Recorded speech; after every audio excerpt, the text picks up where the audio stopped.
पानी, क्या कहते हैं?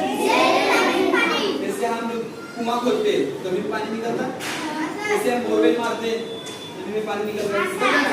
इससे पता ही चला कि जमीन के अंदर भी क्या है? पानी है।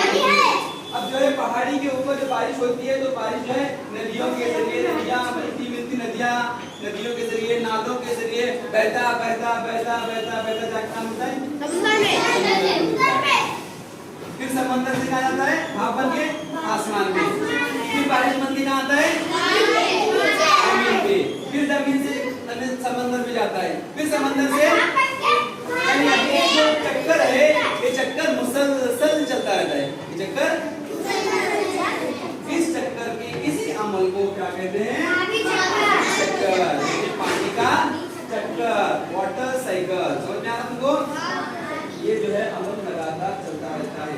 अब यहाँ पर देखो जमीन की